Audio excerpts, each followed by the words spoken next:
Hello મિત્રો, મારા કિચનમાં આપ સૌનું હાર્દિક સ્વાગત કરું છું। આજની આપણી રેસીપી છે ચણા મેથીનું અથાણું, જે ખાવામાં ખૂબ જ ટેસ્ટી લાગે છે। આને તમે એકવાર જરૂરથી ટ્રાય કરજો। આ ચણા મેથીનું અથાણું એકદમ ટેસ્ટી લાગે છે અને આમાં આપણે મેથીનો યુઝ કર્યો છે, તેના માટે હેલ્ધી પણ છે।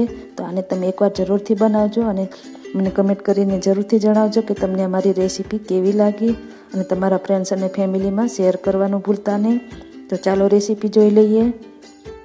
સૌથી પહેલાં અહીંયા મેં 500 ગ્રામ ચણાને આ રીતે છાશમાં આખી રાત માટે પલાળીને રાખી મૂક્યા હતા। આને રાતે તમારે પલાળી દેવાના છે અને સવારે તમે જોઈ શકો છો કે સરસ રીતે ફૂલીને તૈયાર થઈ જાય છે।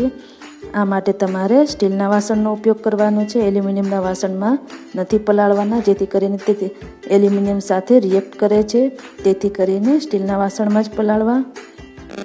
આ રીતે મેં 500 ચણાને પલાળીને રાખી મૂક્યા હતા। હવે અહીંયા 500 ગ્રામ ચણા છે, તો સામે મેં અહીંયા 100 ગ્રામ મેથીને પાણીમાં આ રીતે આખી રાત માટે પલાળી દીધી છે। જો તમને વધારે મેથી પસંદ હોય તો વધારે પણ એડ કરી શકો છો।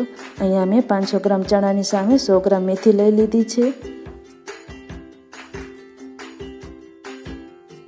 હવે આ બંનેને આપણે આ રીતે એક ચાળણીની મદદથી પાણી બધું નિતારી લેવાનું છે।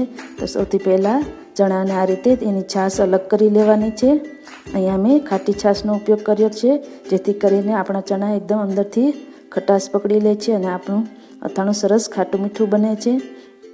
હવે આ રીતે બધું પાણી નીતરી જાય ત્યારબાદ આપણે એને કોટનના કપડા પર સૂકવી દેવાના છે।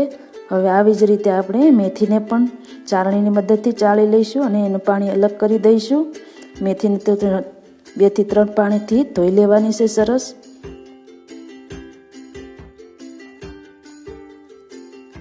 આ રીતે હવે બધી જ છાશ અલગ થઈ ગઈ છે ચણામાંથી, તો આની એક સાઈડ લઈ લઈશું।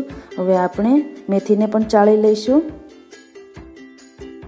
આ રીતે મેથીનું પણ બધું જ પાણી આપણે નિતારીને અલગ કરી લેવાનું છે। આ રીતે બંનેનું પાણી નીતરી જાય ત્યારબાદ આપણે એને કોટનના કપડામાં સૂકવી લેવાના છે।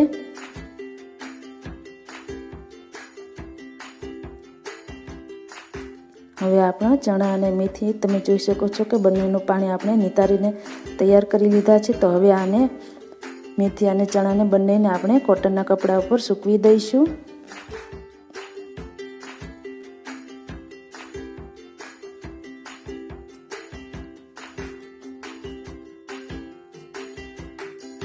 હવે તમે જોઈ શકો છો કે આ બંને વસ્તુને મેં આ રીતે કપડા ઉપર સૂકવી લીધા છે। અને આપણે પંખાની નીચે બિલકુલ સૂકવવાના નથી, નહીંતર એ ડ્રાય થઈ જશે એકદમ। આને આપણે એક ખૂણામાં એમ જ સૂકવી દેવાના છે। આને આપણે 2 થી 3 કલાક માટે રાખી મૂકવાના છે, જેથી કરીને જે મોઇસ્ચર હોય એ સુકાઈ જાય। પંખા નીચે નથી સૂકવવાનું, એ વાતનું ધ્યાન રાખવાનું છે। તો આ રીતે આપણે મેથી અને ચણાને 2 થી 3 કલાક માટે એક ખૂણામાં આ રીતે કોટનના કપડા પર સૂકવી દઈશું। ત્યારબાદ આપણે અથાણું તૈયાર કરીશું। તો એના માટે અહીંયા 500 ગ્રામ ચણાનું અથાણું બનાવી રહ્યા છો, તો આપણે અહીંયા 250 ગ્રામ સિંગ તેલ લઈ લીધું છે। જો તમને સરસ્યું તેલ પસંદ હોય તો તમે એ પણ એડ કરી શકો છો। એમાંથી ધુમાડો નીકળવા માંડે ત્યાં સુધી આપણે એને ગરમ કરી લેવાનું છે અને ત્યારબાદ એને ઠંડુ કરી લેવાનું છે। થોડું હુંફાળું હોય ત્યારબાદ આપણે એની આગળની પ્રોસેસ કરીશું। તો આ રીતે ધુમાડો નીકળી જાય ત્યાં સુધી આપણે તેલને ગરમ કરી લઈશું। હવે આપણું તેલ ગરમ થઈ ગયું છે, તો એને થોડુંક હુંફાળું થાય ત્યાં સુધી આપણે ઠંડુ કરી લઈશું। ત્યારબાદ આપણે આગળની પ્રોસેસ કરીશું। હવે અહીંયા મેં હુંફાળા તેલને આ રીતે એક તપેલામાં લઈ લીધું છે। તમે જોઈ શકો છો એ થોડુંક હુંફાળું છે અને સરસ રીતે ગરમ થઈ ગયું છે। હવે એમાં આપણે 200 ગ્રામ જેટલો અથાણાનો મસાલો એડ કરીશું। અહીંયા આપણે 500 ગ્રામ ચણાની સામે 200 ગ્રામ જેટલો અથાણાનો મસાલો એડ કર્યો છે। જો તમને વધારે તીખું પસંદ હોય તો વધારે એડ કરી શકો છો। અહીંયા આપણું તેલ થોડુંક હુંફાળું છે, તો સરસ રીતે મસાલો મિક્સ થઈ જાય છે અને કલર પણ સરસ આવી જાય છે। તમે જોઈ શકો છો કે આપણા અથાણાના મસાલાથી સરસ કલર આવી ગયો છે। આ રીતે મસાલો સરસ રીતે મિક્સ કર્યા બાદ આપણે એમાં ગોળ ઉમેરીશું। અહીંયા મેં દેશી ગોળનો યુઝ કર્યો છે। અહીંયા મેં 250 ગ્રામ ગોળ લીધો છે। આ અથાણામાં દેશી ગોળ ઉમેરવાથી સરસ ટેસ્ટ આવે છે, તો તમે જરૂરથી એડ કરજો। જો તમારી પાસે દેશી ગોળ ન હોય તો તમારી પાસે જે અવેલેબલ હોય એ પણ એડ કરી શકો છો. આપણું તેલ હજી ઉફાળું છે એટલા માટે ગોળ પણ સરસ રીતે મિક્સ થઈ જાય છે. આ રીતે ગોળને પણ સરસ રીતે મિક્સ કરી દેવાનો છે. ત્યારબાદ આપણે એમાં ડ્રાય કરેલા ચણા અને મેથી એડ કરીશું. તમે જોઈ શકો છો કે આપણા ચણા અને મેથી સરસ રીતે મોઇસ્ચર સુકાઈને તૈયાર થઈ ગયા છે. એકદમ સરસ રીતે ડ્રાય થઈ ગયા છે. તો એમાં એડ કરી દઈશું આપણે.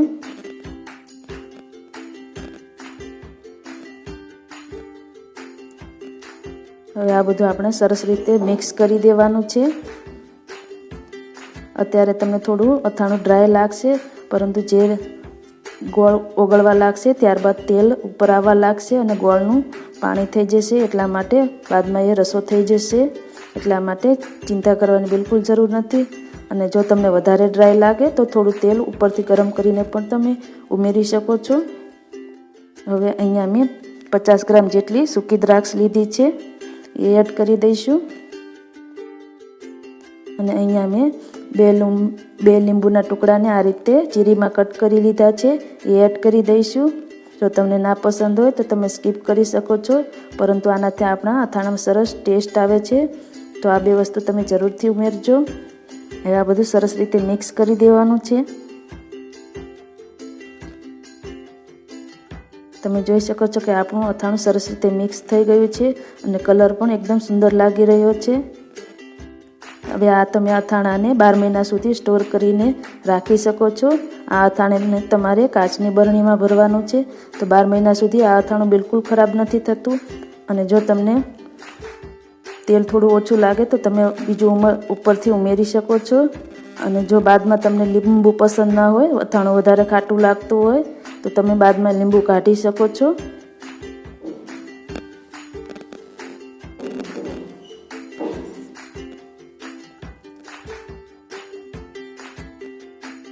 આ રીતે આપણું અથાણું બનીને તૈયાર થઈ ગયું છે. હવે આને તમે કાચની બરણીમાં ભરીને 12 મહિના સુધી આરામથી ખાઈ શકો છો. આ બિલકુલ ખરાબ નથી થતું. હવે અહીંયા આપણું અથાણું બિલકુલ તૈયાર છે ખાવા માટે. આને તમે બીજા દિવસથી ખાવાનું શરૂ કરી શકો છો. આ ખાવામાં ખૂબ જ ટેસ્ટી લાગે છે. હવે અહીંયા મેં થોડુંક અથાણું આ રીતે એક બાઉલમાં કાઢી લીધું છે. તમે જોઈ શકો છો કેટલો સરસ કલર આવી ગયો છે. જો તમને બાદમાં લીંબુ ન જોઈતા હોય તો તમે કાઢી શકો છો. અને જો વધારે અથાણું ખાટું થઈ ગયેલું લાગે તો તમે બાદમાં એમાં થોડી ખાંડ પણ ઉમેરી શકો છો અથવા ગોળ પણ ઉમેરી શકો છો. તમે આ ચણા મેથીનું અથાણું આ રીતે જરૂરથી બનાવજો અને મને કમેન્ટ કરીને જરૂરથી જણાવજો તમને મારી રેસીપી કેવી લાગી. ધન્યવાદ.